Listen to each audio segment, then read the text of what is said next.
موت برحق ہے اور کائنات کی سب سے بڑی سب سے زیادہ تلخ حقیقت بھی۔ کوئی شخص خدا کی ذات پر یقین رکھتا ہو یا نہیں مگر وہ موت سے انکار نہیں کر سکتا۔ زندگی کو موت کی امانت اور موت کو زندگی کی علامت بھی سمجھا جاتا ہے۔ بہرحال موت ہو یا زندگی دونوں ایک دوسرے کے لیے لازم و ملزم ٹھہرتی ہیں۔ کسی ایک کے انکار سے خود بخود دوسرے کی نفی ہو جاتی ہے۔ سال ہر سال سے موت بڑے تواتر کے ساتھ زندگی کو نگلتی چلی آ رہی ہے اور زندگی صرف اس بات پر خوش ہے کہ ایک دن اس موت کو بھی موت آ جائے گی۔ سغرا اور سگی کو بھی موت آئی تھی، اس لیے وہ زندگی کی بازی ہار گئی۔ اس کی موت کی خبر صابر علی کے توسط سے مجھ تک پہنچی تھی۔ ان دنوں میں ضلع گجرات کے ایک دور دراز تھانے میں تعینات تھا اور سگی موضع سعید نگر کی رہنے والی تھی۔ مذکورہ گاؤں میرے تھانے کی حدود میں آتا تھا۔ 1000 نفوس سے آباد سعید نگر میرے تھانے سے آدھے میل کے فاصلے پر مغرب میں واقع تھا۔ اس تھانے میں میری تعیناتی کو بھی چند ماہ ہی ہوئے تھے۔ میں نے اطلاع کنندہ صابر علی کو فوراً اپنے کمرے میں بلا لیا۔ وہ اکیلا نہیں تھا، اس کے ساتھ ایک 15-16 سالہ خوبرو نوجوان بھی تھا۔ صابر علی نے درمیانے سائز کی داڑھی رکھی ہوئی تھی۔ میں نے رسمی الیک کے بعد جب سوالیہ نظر سے اس نوجوان کی طرف دیکھا تو صابر علی نے بتایا کہ وہ سگی کا چچا زاد ایوب تھا۔ جب وہ دونوں میرے سامنے بیٹھ چکے تو میں نے صابر علی کی طرف دیکھتے ہوئے پوچھا، ہاں بھائی، صبح صبح کس معاملے نے تم لوگوں کو تھانے پہنچا دیا ہے؟ سگی نے خودکشی کر لی ہے تھانے دار صاحب، اس نے گھبرائے ہوئے لہجے میں بتایا۔ ہم آپ کو لینے کے لیے آئے ہیں۔ میں سیدھا ہو کر بیٹھ گیا اور سگی کے بارے میں استفسار کیا۔ اس نے مجھے مختصراً صورتحال سے آگاہ کیا۔ میں نے سوال کیا، سگی سے تمہارا کیا رشتہ ہے صابر علی؟ جی میں تو پٹواری صاحب کا پڑوسی ہوں، اس نے جواب دیا۔ ایوب پٹواری مشتاق کا بیٹا ہے، سگی انہی کے گھر میں رہتی تھی۔ میں تو بس ساتھ آ گیا ہوں جناب، اس علاقے کے زیادہ تر لوگوں سے ابھی میری شناسائی نہیں ہوئی تھی، البتہ مشتاق پٹواری کا نام میں نے سن رکھا تھا، اگرچہ اس سے میری ایک بھی ملاقات نہیں تھی۔ وہ سعید نگر کی ایک معروف شخصیت تھا۔ میں نے صابر علی سے پوچھا، خود پٹواری صاحب کہاں ہیں؟ اس واقعے کی اطلاع دینے تو انہیں تھانے آنا چاہیے تھا۔ ابا جی گجرانوالہ گئے ہوئے ہیں، ایوب نے بتایا۔ وہ آج شام تک واپس آ جائیں گے۔ وہ صبح کا وقت تھا اور میں ابھی اپنے کمرے میں آ کر بیٹھا ہی تھا۔ میں نے ایوب کی آنکھوں میں دیکھتے ہوئے استفسار کیا، وہ اتنی صبح گجرانوالہ کیا لینے چلے گئے ہیں؟ وہ آج نہیں گئے، ایوب نفی میں گردن ہلاتے ہوئے بولا۔ وہ کل دوپہر کے بعد یہاں سے گئے تھے، ان کا رات کو گجرانوالہ میں رکنے کا پروگرام تھا۔ یہ بات انہوں نے جانے سے پہلے گھر میں بتا دی تھی۔ میں نے سگی کی موت کے حوالے سے 2-3 ضروری سوالات کیے، پھر ان لوگوں کے ہمراہ جائے وقوع کی جانب روانہ ہو گیا۔ کانسٹیبل امانت علی بھی میرے ساتھ تھا۔ سعید نگر میرے تھانے سے زیادہ دور نہیں تھا، ہم پیدل ہی چلتے ہوئے گاؤں پہنچ گئے۔ آدھے میل کا فاصلہ ہوتا ہی کتنا سا ہے، باتوں میں کٹ گیا اور چند منٹ کے بعد ہم سعید نگر کے اندر تھے۔ اس گاؤں میں کم و بیش 250 گھر آباد تھے، جن میں سب سے نمایاں تو چودھری فرزند علی کی حویلی تھی، جو غیر تحریری طور پر سعید نگر کا حاکم بھی تصور کیا جاتا تھا۔ چند لمحات کے بعد میں صابر علی اور ایوب کی معیت میں مشتاق پٹواری کے گھر پہنچ گیا۔ مشتاق پٹواری کا گھر خاصا کشادہ اور شاندار تھا، جس کا رقبہ 15 مرلے سے کم نہیں تھا۔ کراچی میں رہنے والے اسے 350 گز سمجھ لیں۔ اس رقبے کا زیادہ تر حصہ وسیع اور عرض صحن کی شکل میں کھلا ہوا تھا، جس کے وسط میں جامن کا ایک قد آور اور چھتناور درخت استادہ تھا۔ ڈھکے ہوئے حصے میں ایک بیٹھک، 4 رہائشی کمرے، برآمدہ، غسل خانہ، باورچی خانہ اور ایک مویشیوں کا کمرہ شامل تھا۔ میری خواہش پر فوراً مجھے اس کمرے میں پہنچا دیا گیا جہاں سغرا اور سگی نے خودکشی کی تھی۔ موت کا منظر کسی بھی صورت خوشگوار نہیں ہو سکتا، لیکن سگی کے حوالے سے میں بلا مغالبہ کہہ سکتا تھا کہ اس کی موت کا نظارہ دل دہلا دینے والا، رونگٹے کھڑے کر دینے والا تھا۔ جب میری نگاہ پہلی مرتبہ اس کی لاش پر پڑی تو وہ کمرے کی چھت سے جھول رہی تھی، اور وہ بھی اس طرح کہ اس کی گردن میں مضبوط رسی کا پھندا کسا ہوا تھا۔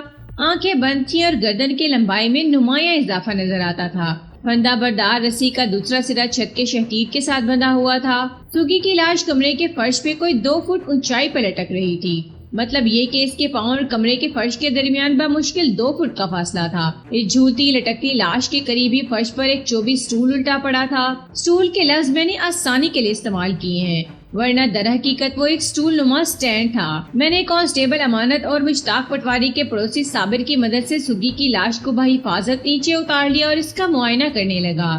سگی نے موسم کی مناسبت سے گرم لباس پہن رکھا تھا۔ وہ ایک خوش شکل اور پرکشش لڑکی تھی، عمر 23 اور 24 کے درمیان رہی ہوگی، لیکن اب کچھ بھی باقی نہیں بچا تھا۔ اس کی تمام تر خوبصورتی اور رعنائی خواب و خیال ہو کر رہ گئی تھی۔ اس کی چھت سے جھولتی ہوئی لاش کو دیکھ کر پہلی نظر میں ہی مجھے اندازہ ہو گیا تھا کہ اب اس کا شمار زندہ انسانوں میں نہیں کیا جا سکتا۔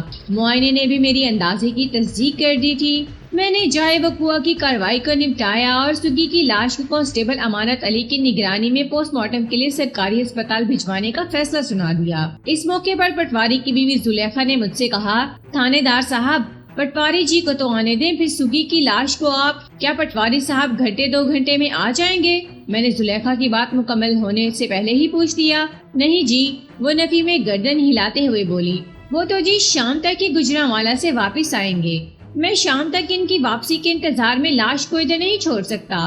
میں نے 2 ٹوک انداز میں کہا، وہ جب واپس آ جائیں تو انہیں میرے پاس تھانے بھیج دینا، میں خود ان سے بات کر لوں گا۔ میرے حتمی انداز کے بعد زلیخا یا کسی بھی فرد نے کوئی اعتراض نہیں اٹھایا۔ میں نے امانت علی کو حکم دیا کہ وہ سگی کی لاش کو لے کر فی الفور اسپتال کی جانب روانہ ہو جائے۔ اوکے ملک صاحب، وہ فرما برداری سے بولا۔ میں امانت علی کے جانے کے بعد زلیخا کے ساتھ بیٹھک میں آ گیا تاکہ اس اندھناک واقعے کی تفصیل جان سکوں۔ تھانے سے اس طرف آتے ہوئے راستے میں صابر علی سے میں نے جو معلومات حاصل کی تھی، ان کے مطابق اس گھر میں کل 6 افراد رہتے تھے۔ پٹواری مشتاق، اس کی بیوی زلیخا، بڑی بیٹی نغمہ، نغمہ سے چھوٹے 2 بیٹے ایوب اور اسحاق، اور سگنا اور سگی۔ پٹواری مشتاق تو گجرانوالہ گیا ہوا تھا اور سگی عدم آباد کے سفر پر روانہ ہو چکی تھی۔ باقی 4 افراد اس وقت گھر کے اندر ہی موجود تھے اور میں زلیخا کے ساتھ بیٹھک میں بیٹھا تھا۔ میں نے مناسب انداز میں سگی کو پیش آنے والے واقعے پر اظہار افسوس کیا، پھر گہری سنجیدگی سے پوچھا، زلیخا مجھے پتہ چلا ہے سگی کافی عرصے سے تم لوگوں کے ساتھ رہ رہی تھی؟ جی، پچھلے 5 سال سے وہ ادھر ہی تھی، وہ بھرائی ہوئی آواز میں بولی۔ اور اس کے ماں باپ؟ میں نے سوالیہ نظر سے اس کی طرف دیکھا۔ کوئی 6 سال پہلے میرے جیٹھ یعنی سگی کے باپ کرم دین کا انتقال ہو گیا تھا، اس نے بتایا۔ سگی کا کوئی بھائی یا بہن نہیں تھی۔ اس کی ماں خورشید بی بی نے اپنے خاوند کی موت کا بڑا گہرا صدمہ لیا تھا۔ ظاہر ہے سگی کو بھی کرم دین کے انتقال کا دکھ تھا، لیکن خورشید نے گویا اس واقعے کو اپنے اوپر طاری کر لیا۔ وہ سانس ہموار کرنے کے لیے تھمی، پھر اضافہ کرتے ہوئے بولی، اس کا دماغ الٹ گیا تھا، وہ بڑی بہکی بہکی اور پاگلوں جیسی حرکتیں کرنے لگی تھی۔ ہر گزرتے دن کے ساتھ اس کی حالت بگڑتی گئی، پھر ایک ایسا وقت بھی آیا کہ وہ ہوش و حواس کھو بیٹھی۔ سگی اس وقت لگ بھگ 18 سال کی تھی۔ یہ ایسی عمر ہوتی ہے کہ انسان خود کو سنبھالنے کے قابل ہو جاتا ہے، لیکن خورشید کی حالت ایسی تھی کہ ان دونوں کو ان کے حال پر نہیں چھوڑا جا سکتا تھا، لہٰذا پٹواری جی اپنی بھابھی اور بھتیجی کو لے کر یہاں آئے گئے۔ لیکن میں نے الجھن زدہ نظر سے اس کی طرف دیکھا۔ خورشید تو مجھے گھر میں کہیں نظر نہیں آئی، کیا وہ کہیں گئی ہوئی ہے؟ وہ بہت پہلے کہیں چلی گئی تھی، وہ ایک بوجھل سانس خارج کرتے ہوئے بولی۔ پٹواری جی نے اپنے گھر لانے کے بعد حکیم سے بڑے توجہ کے ساتھ اس کا علاج کرایا تھا، لیکن 1.5 سال کے علاج کے بعد بھی اسے کوئی فائدہ نہیں ہوا، بلکہ میں تو کہوں گی کہ علاج جیسے جیسے آگے بڑھتا گیا اس کی دماغی صحت مزید بگڑتی گئی۔ آخری دنوں میں تو اسے باقاعدہ دورے پڑنے لگے تھے، گردن مڑ جاتی، ہاتھ پاؤں ٹیڑھے ہو جاتے اور منہ سے جھاگ بہنے لگتی ہے۔ کئی بار تو اس کی زبان دانتوں تلے دب کر لہو لہان ہو گئی تھی۔ یہ تو سیدھی سیدھی مرگی کی علامات ہیں، میں نے کہا۔ اس نے اذوات میں گردن ہلائی اور بولی، حکیم جی نے بھی یہی کہا تھا، لیکن زلیخا، میں نے اس کی آنکھوں میں دیکھتے ہوئے پوچھا، تم نے ابھی تک مجھے یہ نہیں بتایا کہ خورشید بہت پہلے کہاں چلی گئی تھی؟ میں کیا بتاؤں جی، وہ عجیب سے انداز میں بولی، یہ بات تو کوئی بھی نہیں جانتا کہ وہ کہاں غائب ہو گئی۔ وہ اپنے پاگل پن میں گھر سے باہر تو نکل ہی جایا کرتی تھی، لیکن اپنی گلی کے اندر ہی رہتی تھی۔ ہم لوگ اسے پکڑ کر واپس لے آتے تھے، لیکن ایک دن وہ ایسی غائب ہوئی کہ پھر کبھی نہیں پلٹ سکی۔ بڑے افسوسناک انداز میں وہ بات ختم کر کے خاموش ہوئی تو میں نے پوچھا، کیا آپ لوگوں نے خورشید کو ڈھونڈنے کی کوشش نہیں کی؟ بہت کوشش کی تھی جناب، وہ ایک ٹھنڈی سانس چھوڑتے ہوئے بولی۔ سعید نگر کیا، ہم نے پورا گجرات اور اس کے گاؤں دیہات چھان مارے تھے۔ پٹواری جی نے کسی رشتہ دار یا جاننے والے کا گھر نہیں چھوڑا، لیکن یہ تمام تر تلاش بیکار ثابت ہوئی۔ خورشید کا کہیں پتہ نہیں چل سکا اور آج تک یہ راز ہی ہے کہ وہ آخر گئی کہاں۔ ہم تو یہ بھی نہیں جانتے کہ وہ اب اس دنیا میں باقی ہے بھی یا نہیں۔ بڑے معنی خیز انداز میں جملہ ادھورا چھوڑ کر وہ خاموش ہو گئی۔ خورشید کی گمشدگی والے معاملے پر تو ہم بعد میں بات کریں گے، میں نے گہری سنجیدگی سے کہا۔ فی الحال تو مجھے یہ بتاؤ کہ سگی نے خودکشی کیوں کی ہے؟ میں اس بارے میں کچھ نہیں جانتی تھانے دار صاحب، وہ پلکیں جھپکائے ہوئے بولی۔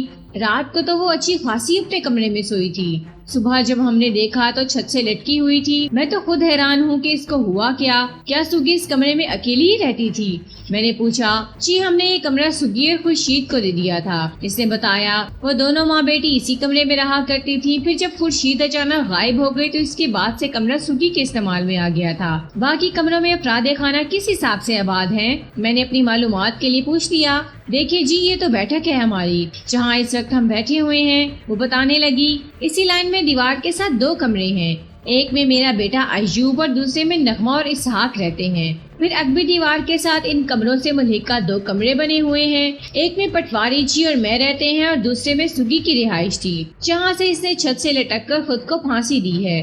وہ لمحے بھر کو سانس لینے کے لیے متوقف ہوئی پھر اضافہ کرتے ہوئے بتانے لگی. ایک کمرہ بیٹھک کے سامنے دوسری دیوار کے ساتھ بنا ہوا ہے جو کہ مال مویشی کے لیے مخصوص ہے جہاں ہم اپنے جانوروں کے لیے چارہ وغیرہ ذخیرہ کرتے ہیں یا پھر سخت سردی اور بارش کے موسم میں جانوروں کو اس کمرے کے اندر باندھ دیا جاتا ہے. اس نے اپنا طویل بیان ختم کیا تو میں نے اصل موضوع کی طرف آتے ہوئے سوال کیا. زلیخا تم نے تھوڑی دیر پہلے مجھے بتایا ہے کہ پچھلی رات کو سوگی ٹھیک ٹھاک اپنے کمرے میں سونے کے لیے گئی تھی لیکن صبح جو کچھ دیکھنے کو ملا وہ بالکل مختلف تھا. اس سے تمہاری سمجھ میں کیا آتا ہے؟ میری تو مت ماری گئی ہے تھانے دار صاحب. وہ اپنی پیشانی پر ہاتھ مارتے ہوئے بولی. کچھ سمجھ میں نہیں آ رہا کہ سوگی نے ایسی خطرناک حرکت کی کیوں ہے. زلیخا ماشاءاللہ تم سیانی بیانی ہو. میں نے ٹھہرے ہوئے لہجے میں کہا. اتنا تو تم سمجھ ہی سکتی ہو کہ کوئی انسان خواہ اپنی جان نہیں لے لیتا. کوئی بہت بڑی مجبوری ہی انسان کو اپنی جان کا دشمن بناتی ہے. جب کسی شخص کے لیے زندہ رہنا ممکن نہیں رہتا تو وہ خودکشی کا راستہ اختیار کرتا ہے. یہ تو آپ بالکل ٹھیک کہہ رہے ہیں جناب. وہ پرسوچ انداز میں گردن ہلاتے ہوئے بولی. میں بھی اسی سبب تک پہنچنا چاہتا ہوں جس نے سوگی کو خودکشی پر مجبور کیا تھا. میں نے ایک لفظ پر زور دیتے ہوئے کہا. سبب کے بارے میں کیا کہوں جی؟ وہ الجھن زدہ انداز میں بولی. مجھے تو یہ اس کا پاگل پن ہی لگتا ہے. پاگل پن کیا مطلب؟ میں نے چونک کر اس کی طرف دیکھا. مطلب یہ جی کہ وہ وضاحت کرتے ہوئے بولی. انسان بیٹھے بٹھائے اپنی جان سے کھیل جائے تو اسے پاگل پن ہی تو کہیں گے. ویسے ایک بات پر غور کرنا بھی ضروری ہے. کون سی بات؟ وہ معنی خیز انداز میں خاموش ہوئی تو میں نے پوچھا. میں کچھ عرصے سے یہ محسوس کر رہی تھی کہ سوگی کی دماغی حالت ٹھیک نہیں. اس نے بتایا. وہ بہت کھوئی رہنے لگی تھی. بعض اوقات الٹی سیدھی باتیں بھی کر جاتی تھی. اس کی حالت کو دیکھ کر کبھی کبھی تو مجھے ڈر لگنے لگتا تھا. اس نے بات ادھوری چھوڑ کر جھجری لی تو میں نے پوچھا. کس بات کا ڈر؟ آپ کو میں نے بتایا ہے نا سوگی کی ماں خورشید کی دماغی کیفیت کیا رہی تھی. اس نے بتایا. سوگی کی حالت کو دیکھ کر بعض اوقات مجھے ڈر لگنے لگتا تھا کہ کہیں وہ بھی اپنی ماں کی طرح پاگل نہ ہو جائے.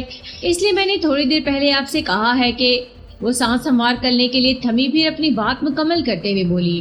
سوگی نے پاگل پن میں چھت سے لٹک کر اپنی جان دے دی ہے. میں چند لمحات کے لیے گہری سوچ میں ڈوب گیا. پھر کہا. اس بات کا پتہ تو میں چلا ہی لوں گا کہ اس نے کون سے پن کے ہاتھوں مجبور ہو کر خود کی موت کے حوالے کیا ہے. تم فی الحال مجھے یہ بتا دو کہ گزشتہ رات اس کا کسی سے کوئی جھگڑا وغیرہ یا تلخ کلامی تو نہیں ہوئی تھی؟ اس بات کا تو سوال ہی پیدا نہیں ہوتا جناب. وہ بڑے وثوق سے بولی. ہم سب لوگ اس کا بڑا خیال رکھتے تھے. نغمہ ایوب اور اسحاق تو اسے اپنی سگی بہن ہی سمجھتے تھے. ان چاروں کا کبھی آپس میں کسی بات پر بڑا اختلاف نہیں ہوا. میں سمجھتی ہوں. وہ چند لمحات کے لیے متوقف ہوئی پھر اضافہ کرتے ہوئے بولی. مجھے یقین ہے خودکشی والے فیصلے میں سراسر اس کی اپنی مرضی شامل ہے. سمجھ میں نہیں آ رہا کہ اس نے ایسا سنگین قدم کیوں اٹھایا. اس گھر میں تو اسے کسی قسم کی کوئی تکلیف نہیں تھی. پوسٹ مارٹم کی رپورٹ اس حقیقت کو کھول دے گی کہ سوگی نے کسی اندرونی یا بیرونی تکلیف کے لیے اپنی جان دی تھی. میں نے ایک لفظ پر زور دیتے ہوئے کہا. تم اس معاملے کے بارے میں اور کچھ جانتی ہو تو بتاؤ. نہیں جی. اس نے نفی میں گردن ہلائی. میں اور کچھ نہیں جانتی. پٹواری جی کب گجرانوالہ گئے ہیں؟ میں نے پوچھا. وہ کل دوپہر کے بعد یہاں سے گئے ہیں. آج رات تک وہ واپس آئیں گے. اس نے جواب دیا. میں گھر کے دوسرے افراد سے بھی پوچھ گچھ کرنا چاہتا ہوں.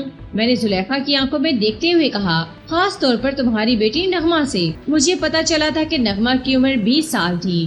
اس بات کے قوی امکانات تھے کہ نغمہ سوگی اور اس کے داخلی معاملات کے بارے میں سب سے زیادہ جانتی ہوگی. میں ان کو بھیجتی ہوں جی. یہ کہتے ہوئے زلیخا بیٹھک سے نکل کر گھر کے اندرونی حصے کی جانب چلی گئی. زلیخا کے بڑے بیٹے ایوب سے میں مل چکا تھا. وہ اپنے پڑوسی صابر علی کے ساتھ اس واقعے کی اطلاع دینے آیا تھا. اس سے چھوٹا اسحاق تھا جس کی عمر 12 کے قریب رہی ہوگی. میں نے ان تینوں سے گھما پھرا کر مختلف سوالات کیے لیکن ایسی کوئی بات سامنے نہ آ سکی جو سوگی کی خودکشی پر کسی زاویے سے روشنی ڈال سکتی. میں تھوڑی دیر کے بعد یہ کہتے ہوئے زلیخا کے گھر سے نکل آیا.